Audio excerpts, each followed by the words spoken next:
So you can see his aim was a little off. We're still working on it. You see how he's got two of his paws on the white thing and two off.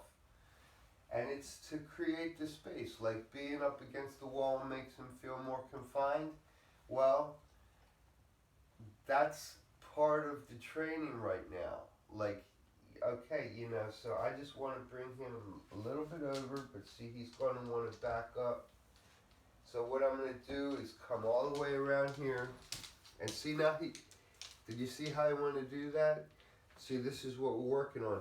And a lot of this is just because I'm talking all my energy on the phone. When I'm actually training him, I'm actually putting my energy on him, making it a lot easier for him.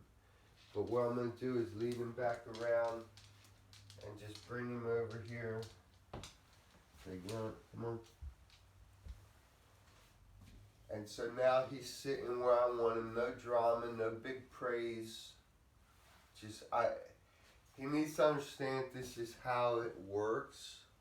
So for me to be real dramatic about it, it makes it harder for him. For me to just be real nonchalant and be like, no, this is just how it is. No big deal. It makes it much easier for him because it's not a big deal. It's just, no, this is where you sit, like what, and he gets that, versus if I was to like, be like, oh, good boy, sit in your place and start stuff.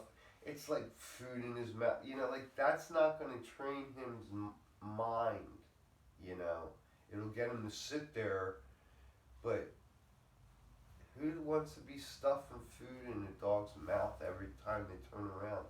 I don't know, sorry. I was watching a video about these dog jackets a couple days ago, and the lady that was modeling the sizes, her dog was like a nervous wreck, and she was just popping food in its mouth. Like, she must have given the dog 10 treats in a 2-minute video.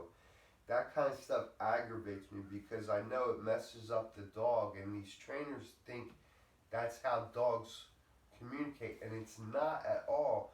And you got these dog trainers that think just because they get their dog to sit in place by stuffing food in its mouth every 2 seconds, while its state of mind is all over the place, like that makes me angry to see. This is kind of a little tangent because I know they're doing nothing for the dog's state of mind. They're just making it do the behavior. And that's why it says I don't care about the behavior until the state of mind is addressed. And then the behavior just flows natural.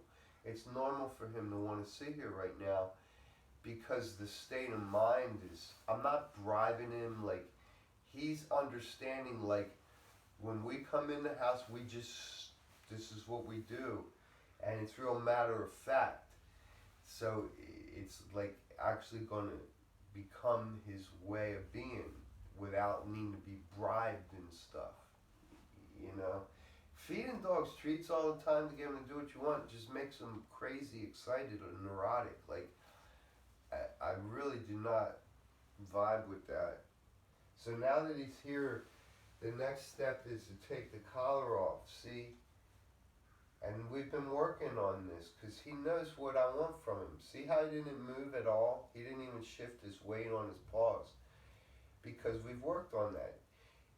He is learning all the different cues that I'm giving him. Like when he got here, as soon as I took the leash off, he thought that meant get up and move around. And no, that's not what it means. It just means now the leash isn't on you anymore. I didn't tell you to do anything different. And you see how he's being?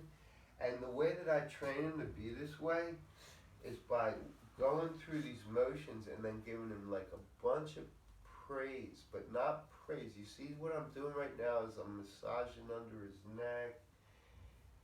Dogs like this, the bulldog breeds, they really like their necks massaged a certain way. It has to be done a certain